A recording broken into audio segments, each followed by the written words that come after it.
and trip distribution. Sebelum UTS kita sudah belajar yang trip generation. Nah, trip generation sebenarnya kalian itu hanya sampai membuat modelnya saja, model bangkitannya, kemudian model tarikannya, hanya sampai itu.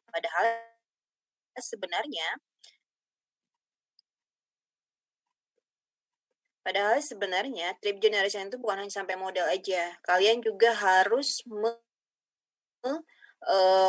membuat prediksinya, prediksi berapa bangkitannya, berapa tarikannya. Tapi tetap dari dasar model yang kalian buat itu. Ya, jadi kalau misalkan di model kalian itu ada variabel misalnya jumlah penduduk atau jumlah hasil pertanian, kemudian atau misalkan PDRB. Nah, kalau misalkan kalian memprediksi bangkitannya tahun 2025, nah variabel-variabel yang itu juga harus diprediksi. Jadi kalian dapat itunya, prediksi bangkitan maupun prediksikannya. Itu dia intinya kalau trip generation. Oke?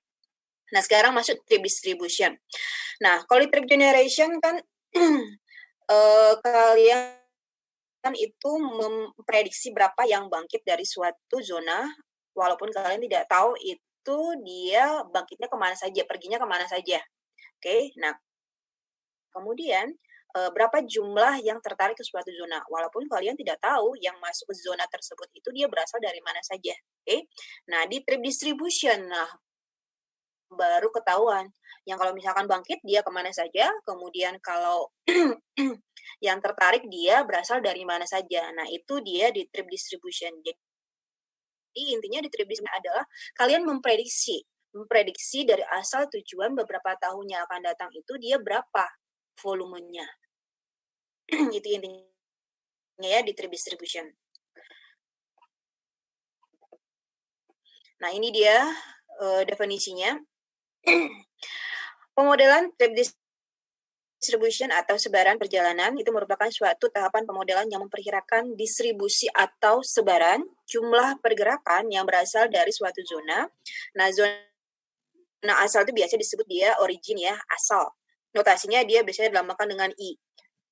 Menuju ke suatu zona tujuan atau destination. Notasinya itu dia adalah D. Oke, itu dia definisinya. Intinya adalah kalian memprediksi berapa sebarannya, kemana saja, kemudian tertariknya kemana saja. Nah, itu dia berapa jumlahnya, itu intinya.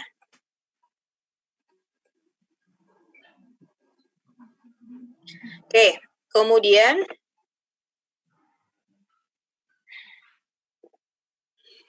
nah, ini dia skema kalau misalkan trip generation. Nah, kalau trip generation, nah, itu adalah memperkirakan berapa yang bangkit dari suatu zona asal, kemudian berapa yang tertarik ke zona tujuan. Nah, untuk yang trip distribution itu konsepnya adalah kita bukan hanya tahu dia berapa jumlah yang bangkit, tapi kita juga tahu dia menuju kemana saja. Seperti ini misalkan dari zona asal I, dia bangkit menuju ke 3 zona asal tujuan, yaitu D1, D2, D3. Oke, nah kalau perjalanan atau banyaknya pergerakan dari zona asal I menuju zona asal D itu dia notasinya adalah TID. Nah, T itu singkatan dari trip, banyaknya perjalanan dari zona zona asal menuju zona tujuan, zona D. Oke, nah kalau misalkan dia tujuannya ada 3, D1, D2, D3, maka notasi yang digunakan untuk melambangkan banyaknya perjalanan dari zona asal I ke zona D1 itu adalah dilambangkan dengan TID1. Artinya dari zona I menuju zona tujuan D1. Nah, demikian juga yang untuk D2.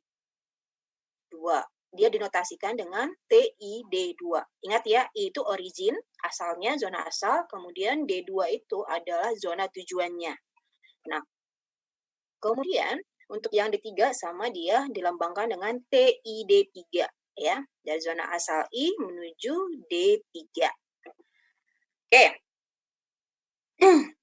Nah, kemudian jumlah pergerakan dari masing-masing zona asal ke zona tujuan itu dia dimasukkan atau disusun di dalam sebuah yang namanya matriks, yaitu matriks asal tujuan, atau juga kalian sering sebut juga dia matriks OD, origin destination matrix, itu sama. Oke. Nah, matriks dia bentuknya adalah seperti ini. Nah, ini dia bentuk matriksnya, matriks 2 dimensi. Nah, untuk baris yang pertama, yang ini, yang warna hijau, itu dia menggambarkan zona asal, I. Ingat tadi kan TID. Nah, yang I itu adalah yang warna hijau yang ini. Nah, yang ini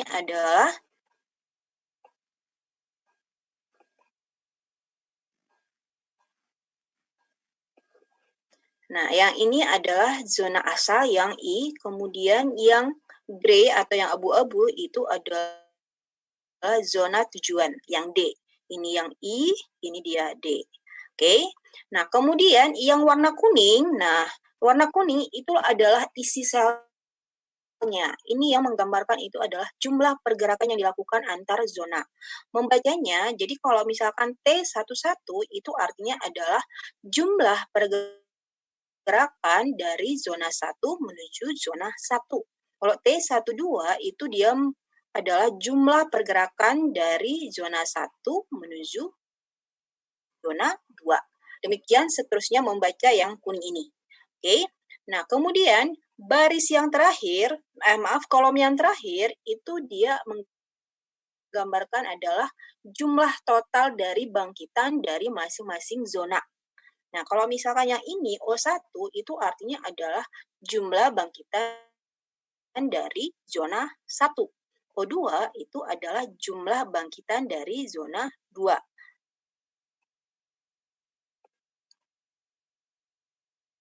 Kemudian O1 itu adalah hasil penjumlahan dari T11 plus T12 plus T13 plus T1N. Kalau misalkan sebanyak N zona. Kemudian demikian juga O2. O2 itu adalah penjumlahan dari T21 plus T22 plus T23 sampai dengan T2N. Oke. Nah, sama dengan yang ini juga, yang abu-abu, yang tarikan, ini adalah menggambarkan jumlah tarikan dari zona 1. Nah, D1 itu sama dengan T11 plus T21 plus T31 plus sampai dia nanti TN1 ya. Nah, demikian selanjutnya yang D2, D3 sampai dengan DN. Nah, kemudian yang paling ujung bawah, total perjalanan itu adalah menggambarkan jumlah dari seluruh sel ini, totalnya. Jadi berapa T1 plus T12 plus T13, T14 sampai dengan TNN. Oke, kalau misalkan dia sebanyak N zona. Nah, kemudian isi yang ini itu dia harus sama dengan total yang ini. Oke, jadi total yang ini itu dia harus sama dengan O1 plus O2 plus OI plus ON. Oke. Nah yang ini juga harus sama dengan jumlah yang ini. Jadi harus sama dengan D1 plus D2 plus DD plus DN. Oke. Sampai sini bisa dipahami matriks asal tujuan? Jelas ya? Jelas, Bu. Nah, kemudian isi yang satuan yang di sini, yang isi sel matriks yang ini, itu dia satuannya itu dia bisa berupa SMP per jam, kendaraan per jam, kemudian juga bisa ton per jam, atau juga dia satuan jam yang lain, waktu yang lain. Misalkan ton per hari, ton per tahun, kemudian SMP per hari, SMP per bulan, itu bisa. Ini isi dari sel matriks yang ini. Oke. Nah, kemudian ini adalah beberapa metode untuk mendapatkan matriks asal tujuan. Nah, secara umum ada dua metode yang bisa digunakan untuk mendapatkan matriks asal tujuan. Metode konvensional dan metode tidak konvensional. Nah, yang kita pelajari itu adalah metode konvensional. Yang metode tidak konvensional itu nanti kalian dapatkan kalau misalkan kalian sudah postgraduate, misalkan S2 atau S3, itu bisa kalian pelajari yang menggunakan metode tidak konvensional. Nah, sekarang yang metode konvensional. Nah, metode konvensional itu ada dua cara. Yang pertama adalah yang metodenya langsung. Kemudian ada metode yang tidak langsung. Nah, yang metode langsung namanya juga langsung ya. Jadi, untuk mendapatkan matriks asal tujuannya itu datanya diambilkan dengan secara langsung, jadi dari lapangan. Makanya caranya itu ada yang roadside interview, kemudian passenger interview, home interview, atau dengan menggunakan bendera. Nah, yang ini kan sudah pernah saya jelaskan ya bagaimana melakukan roadside interview, passenger interview, home interview. Dari hasil interview itu dibuatkan tabel MAT, pergerakan dari masing-masing zona. Nah, kalau yang menggunakan bendera itu biasanya dilakukan kalau misalkan ruang lingkupnya itu dia kecil. Jadi misalkan ada 3 atau 4 ruas jalan. Nah, misalkan ada ruas jalan A, ruas jalan B, ruas jalan C. Nah, kita mau matriks pergerakan dari masing-masing ruas ini. Nah, itu kita bisa gunakan dengan cara menggunakan bendera. Jadi dari kendaraan yang lewat dari ruas A itu dia dikasih bendera misalkan warna kuning. Nah, kemudian dari ruas jalan B itu kendaraannya dipakaikan bendera warna merah. Nah, kemudian yang ruas C itu dia dipakaikan bendera warna hijau. Oke. Jadi nanti kalau misalkan dari A, kendaraan yang dari A di C ditangkapnya, itu yang menghitung kendaraan di C itu dia bisa tahu, oh ini kendaraan adalah yang berasal dari ruas jalan A. Demikian juga dengan ruas-ruas jalan yang lain. Jadi intinya adalah itu setiap ruas jalan kendaraannya tuh dikasih bendera. Oke, itu dia secara langsung. Nah, makanya kalau yang metode langsung ini, MAT yang didapatkan itu adalah MAT kondisi existing. Ya. Jadi kalau misalkan dia interviewnya misalkan bulan April tahun 2020, nah itu adalah MAT April tahun 2020. Oke. Kemudian kalau metode yang tidak langsung, namanya juga tidak langsung, artinya dia diambil dari MAT yang lain. Nah, inilah yang kalian lakukan sekarang. Nah, jadi tapi kalau yang ini itu diambil seperti yang kalau misalkan yang kalian lakukan sekarang, kan kalian kan harus mengupdate ya, harus mengupdate MAT agar dihasilkan MAT tahun 2020. Tapi tetap kan kalian ada dasar MAT-nya. Kalian menggunakan MAT yang tahun sebelumnya. Nah, yang kalian lakukan itu kan kalian ambil dari tahun 2016. Makanya dikatakan di sini MAT-nya didapatkan itu dengan metode yang tidak langsung. Nah, di sini itu bisa dilakukan prediksi. Jadi kalian memprediksi MAT, kalian bisa memprediksi MAT, misalkan matriks base year-nya itu adalah matriks dasarnya itu tahun 2016. Nah, kalian bisa memperoleh kalian memprediksi matriks tahun 2020, tahun 2021, atau sampai dengan tahun 2030. Itu bisa kalian gunakan dengan menggunakan metode tidak langsung. Oke, jadi berbeda ya kalau yang metode langsung dan metode tidak langsung. Metode langsung itu hasilnya adalah MAT existing. Kalau yang ini itu adalah kalian melakukan prediksi. Nah, metode tidak langsung itu ada 2 metode yang biasanya digunakan. Yang pertama itu adalah metode analog. Nah, metode analog itu biasanya disebut juga adalah metode growth factor.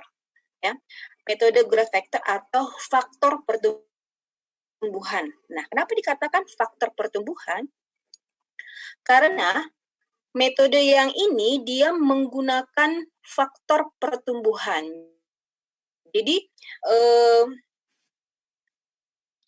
pertumbuhan lalu lintas atau pertumbuhan pergerakan di suatu daerah itu dia diasumsikan itu dia sama perilakunya, tapi dengan pertumbuhan